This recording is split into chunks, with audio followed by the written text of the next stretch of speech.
Okay, tingnan natin tong ating in order.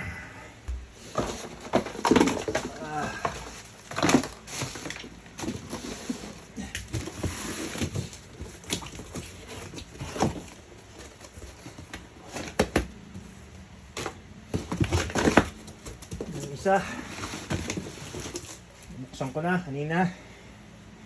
Ito pa.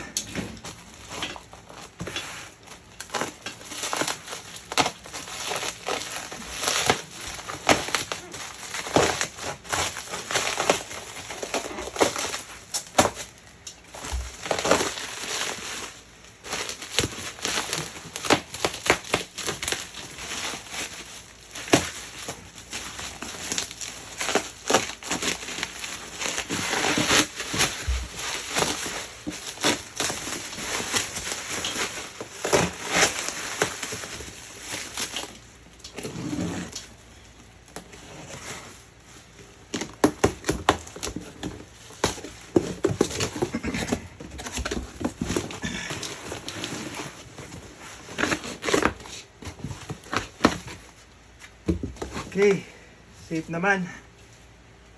Kaya pala may kumakalog.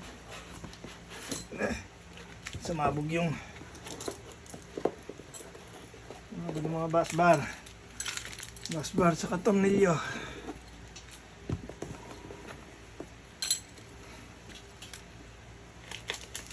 Sira yung plastic. Ano. So 120 amp hour to. So brand new. So far so good. Wala man lang sticker, wala man lang, pero may QR code ba yun? Na ewan ko. QR code yun. Kung babasahin. So 16. 120 amp hour. LiPo4. So far so good. Galing to kay one solar ba yun? Diyan sa Quezon City nagpunta ako.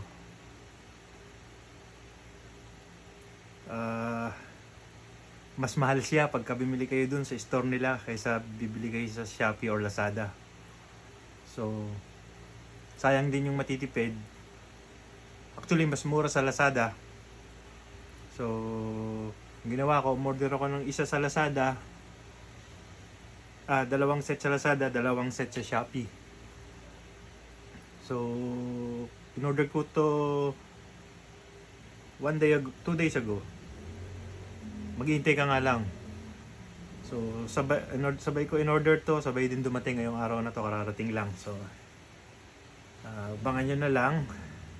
Bubuuin ko to at papagpapalit ako yung power wall kasi medyo may edad na yun, mga second hand laptop batteries yun. So ito na ipapalit ko. 120 amp hour muna kasi hindi ko naman almost ano lang naman to parang naka-backup lagi, tapos ginagamit din paunti-unti. So ito tatagal siguro to ng matagal. Baka bimili din ako ng charge controller. Baka meron kayo may isa-suggest na magandang charge controller para dito. Either dun din sa One Solar. Mukhang okay naman yung charge controller nila. Mababa lang din ang price. So kung bibili kayo nito, sa online na lang. Huwag na kayong pumunta doon dahil mahal. Mataas ng 1,000 ang isang set. So sayang din yung 4,000.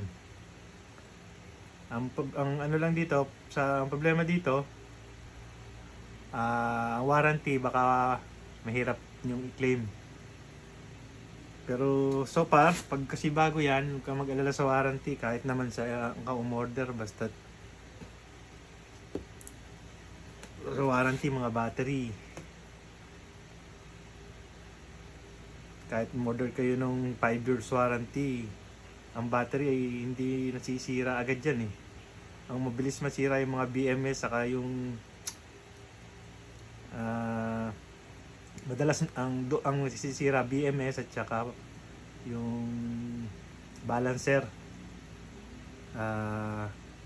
Binibigyan nila ako ng offer yung buo na may balancer na passive balancer at medyo mataas ang presyo nun, pero 5 years warranty daw. Sabi ko hindi ko gusto yung mga DMS na nakalagay dun eh.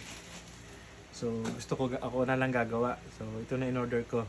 Siguro next time pag meron pa, baka early next year, order ulit ako ng 16 ulit nito para at least meron akong mahigit 10 kilowatt na backup or power. So ayan, abangan nyo ang project. Ang ganda pala din mga bus bar nila. Meron na siyang M3 na thread. Ayan, M3 na thread dito sa bus bar. Doon mo ilalagay yung mga wire ng balancer.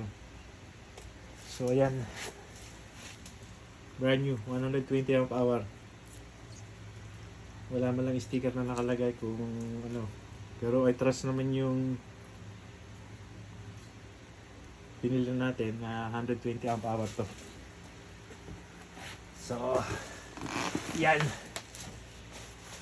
bubuin natin yan. Bumili ko ng square profile na ganito.